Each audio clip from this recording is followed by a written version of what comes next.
जेके media देखने वाले सभी दर्शकों का एक बार फिर से बहुत बहुत स्वागत है। एक बार फिर से हम फॉलोअप स्टोरी लेकर हाजिर हुए हैं। जिस तरह से हमने कुछ देर पहले आपको अपडेट किया था बड़ी ब्राह्मणा में बनी सिचुएशन को लेकर, जिस तरह से बड़ी ब्राह्मणा इलाके में एक कॉन्ट्रैक्चुअल लेबरर की करंट लगने से मृत्यु हुई थी। उसके बाद जो है परिवार के सदस्यों ने यहां पर हाईवे को ब्लॉक किया था, शव को हाईवे पर रखकर जो वो प्रदर्शन किया और उनकी तरफ से जेई के ऊपर जो आरोप लगाए गए कि उनकी नेग्लिजेंसी की वजह से जो है उनके परिवार के सदस्य की जिस तरह से मौत हुई है, जिस तरह से कॉन्ट्रैक्चुअल लेबरर जो पीडीडी के साथ जुड़ा हुआ था और वो वहां पर एक इलेक्ट्रिक फॉल्ट को ठीक कर रहा था बड़ी ब्राह्मणा के इंडस्ट्रियल एरिया इलाके में, तो करंट लगने से उसकी मौत हुई। उसके बाद परिवार के सदस्यों ने अपना गुस्सा जो है वो प्रकट किया, रोष प्रकट किया और वहां पर बताया जा रहा है कि हंगामा इस कदर हो गया कि परिवार वालों ने जो है ये कहा कि जेई को सामने लाया जाए, जेई आखिर कहां चला गया है, जिसके बाद से ये पूरा हादसा हुआ। उसके बाद वो सामने नहीं आ रहा, कई तरह तरह के आरोप जो वो उन्होंने लगाए, लेकिन जिस तरह से काफी घंटों तक जहां पर हाईवे जो है वो पूरी तरह से बंद रहा, जिस तरह से हाईवे को परिवार के सदस्यों ने ब्लॉक किया था, ट्रैफिक पूरी तरह से जो है वो वहां पर जैम की स्थिति बनी हुई थी। लेकिन इसी बीच जब प्रदर्शनकारी जो परिजन है वहां पर मौके पर मौजूद थे, प्रदर्शन कर रहे थे, तो बड़ी कोशिश जो वो की जा रही थी कि हाईवे को किसी तरह से खोला जाए। जो अधिकारी हैं, प्रशासनिक अधिकारी, वो भी मौके पर थे, पुलिस मौके पर थी, पूरा मामला सुलझाने की कोशिश की जा रही थी, लेकिन परिजन जो वो नहीं मान रहे थे।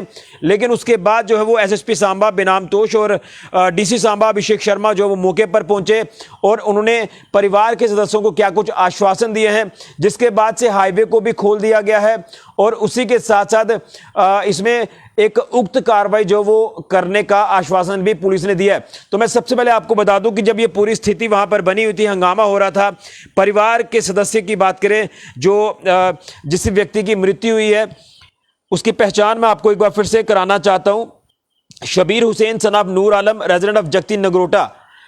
इनके परिवार के सदस्यों को जो आश्वासन एसएसपी सांबा बेनाम तोष और एडिशनल एसपी सांबा माफ कीजिए डीसी सांबा अभिषेक शर्मा जी ने दिया है, तो वो मैं आपको बताना चाहता हूं कि इसमें प्रशासन की तरफ से जो संज्ञान लिया गया है उसमें 1 लाख रुपए की मदद जो वो परिवार को रेड क्रॉस की तरफ से जो वो की गई, यानी रेड क्रॉस से जो 1 लाख रुपए के फंड्स हैं वो जो है वो दिए गए हैं परिवार के सदस्यों को। बताया जा रहा है कि मौके पर ही 1 लाख रुपए का चेक जो दिया गया है, इसी के साथ साथ 10 लाख रुपए की मदद देने का आश्वासन भी परिवार वालों को दिया गया है और एक घर के सदस्य को नौकरी देने की भी बात वहां पर हुई है। इसके ऊपर जो वो प्रशासन अब काम करेगा, जो फाइनेंशियली तौर पर और मदद प्रशासन ने करनी है और उसी के साथ साथ जो नौकरी की बात वहां पर की गई है। इसी के साथ साथ अगर पुलिस के एंड पर बात करें जो वहां पर स्थिति बनी हुई थी, तो एसएसपी सांबा बेनाम तोष जो मौके पर पहुंचे, उन्होंने जो है वो इस पूरे मामले में जो प्रोसीडिंग्स शुरू की है सेक्शन 174 ऑफ सीआरपीसी के तहत जो वो कार्रवाई शुरू कर दी है और उनकी तरफ से ये कहा गया है कि इसमें सख्त कार्रवाई की जाएगी, सख्त एक्शन लिया जाएगा। जो भी फिगर फैक्ट सामने आएंगे, जो भी इसमें दोषी होगा उसके खिलाफ कार्रवाई की जाएगी। लेकिन इस समय जो इन्वेस्टिगेशन है वो शुरुआती सेक्शन जो 174 ऑफ सीआरपीसी के तहत जो वो शुरू हुई है और उसके बाद ही परिवार के सदस्य डिजीज जो है उसके परिवार के जो सदस्य हैं वो शव को जो अपने घर लेकर गए हैं लास्ट राइट्स के लिए, यानी अंतिम संस्कार के लिए। लेकिन एक बड़ा ही दुखद ये समाचार सामने आया जिस तरह से इस व्यक्ति की करंट लगने से मृत्यु हुई है। और बीते कुछ दिन पहले आपको याद होगा कि जम्मू में भी इसी तरह का एक हादसा पेश आया था, यहां पर एक व्यक्ति की करंट लगने से मृत्यु हुई थी। उसके बाद वहां पर भी पीडीडी विभाग के खिलाफ लोगों का गुस्सा फूटा, परिवार वालों का गुस्सा फूटा और उसके बाद जो भी उनकी मांगे थे उसको माना गया। उसके बाद जो है परिवार जाकर जो है वो थोड़ा शांत हुआ। लेकिन अब यही कहूंगा कि जिंदगी को पैसे से तो तोला नहीं जाता, लेकिन फिर भी परिवार के सदस्यों को फौरी तौर पर जो मदद है वो जो प्रशासन ने उनको दी है, एक अच्छा काम उन्होंने किया है जिसमें 1 लाख रुपए जो है वो रेड क्रॉस की तरफ से परिवार वालों को जो है वो दिए गए हैं। 1 लाख रुपए का चेक उनको दिया गया है।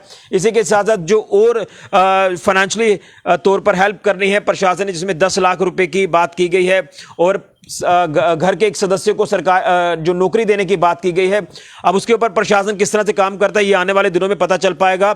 इसी आश्वासन पर जो है वो परिवार वालों ने वहां से शव को उठाया और लास्ट राइट्स के लिए अपने घर लेकर गए नगरोटा में। और वहीं पुलिस के एंड पर जो बातें सामने आई कि एसएसपी सांबा बेनाम तोष ने जो है पूरी इसमें इन्वेस्टिगेशन शुरू करा दी है, अपने पुलिस ऑफिसर्स को कह के सेक्शन 174 ऑफ सीआरपीसी के तहत जो वो मामला दर्ज हुआ है। आगे इन्वेस्टिगेशन की जा रही है, फिगर फैक्ट जो भी सामने आएंगे ये देखना होगा। लेकिन एक बार फिर कहूंगा कि पैसे से किसी की जिंदगी को तोला नहीं जाता, लेकिन फिर भी फौरी तौर पर जो परिवार वालों को जो मदद है वो दी गई है ताकि परिवार को थोड़ा सहारा हो, घर किसी तरह से चले। लेकिन अब देखना है कि इसमें प्रशासन ने जो आश्वासन दिया उसके ऊपर क्या कुछ और चीजें सामने आती हैं। लेकिन उसके बाद परिवार के सदस्यों ने जो है बाइज्जत जिस तरह से शव को वहां से उठाया, अपने घर लेकर गए हैं। अब अंतिम संस्कार जो है वो किया जाएगा, लास्ट राइट्स जो है वो किए जाएंगे। हम भगवान से ये प्रार्थना करेंगे कि मृतक की आत्मा को भगवान शांति दे और उनके परिवार को ये दुख सहने की शक्ति प्रदान करे।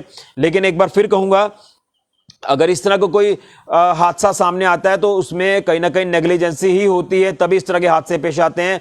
देखिए, सेफ्टी गार्ड, सेफ्टी टूल जो वो कर्मचारियों को मिलने चाहिए।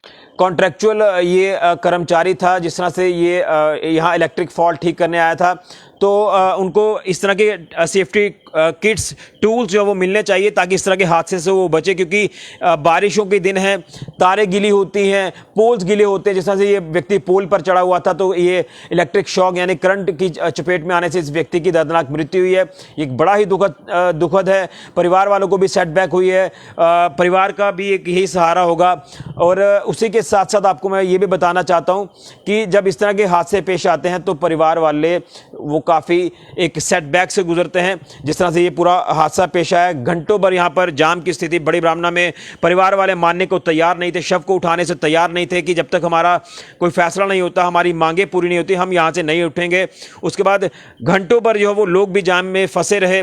स्थिति जो है वो काफ़ी जहाँ पर खराब होती नजर आ रही थी। ट्रैफिक को डाइवर्ट किया गया था स्मैलपुर रोड पर, बिश्नार रोड पर जो सांबा, कठुआ, विजयपुर आने वाली ट्रैफिक थी। और उसके बाद ये पूरा जो मंजर यहाँ पर बना तो फाइनली यहाँ पर प्रशासन ने दस्तक दी। प्रशासनिक अधिकारी जिसमें डीसी सांबा, एसएसपी सांबा मौके पर पहुंचे और इस तमाम कार्रवाई को जो है परिवार वालों के सामने अंजाम में लाया। जो फौरी तौर पर मदद मौके पर करनी थी वो मौके पर की गई है, जो और करनी है उसका आश्वासन भी दिया गया। उसके बाद ही जो है परिवार वाले जो वो थोड़े शांत हुए। उसके बाद ट्रैफिक जो है वो पूरी तरह से सुचारू की गई। जो घंटों भर लोग जाम में फंसे हुए थे, अब जो है वो ट्रैफिक सुचारू रूप से चल रही है। हालांकि अभी भी धीरे धीरे ट्रैफिक वहां से निकल रही होगी क्योंकि काफ़ी लंबा जाम वहां पर लगा हुआ था। लेकिन ये पूरा फॉलोअप है जो हम लेकर आपके साथ हाजिर हुए कि एसएसपी सांबा बेनाम तोष और डीसी सांबा अभिषेक शर्मा जी ने मौके पर पहुंचकर मौका संभालते हुए परिवार को फौरी तौर पर मदद मुहैया कराई है और उक्त कार्रवाई का भी आश्वासन जो है वो दिया है। उसके बाद जो है रोड को खोला गया है, जो हाईवे ब्लॉक था, और परिवार वाले शव को घर लेकर गए हैं अंतिम संस्कार के लिए। बड़ा ही दुखद है, लेकिन प्रशासन ने भी अपनी तरफ से पूरी कोशिश की है कि मदद दी जाए और उक्त कार्रवाई की जाए। फिलहाल के लिए कैमरामैन राहुल के साथ ऋषि खजुरिया, जेके मीडिया के लिए।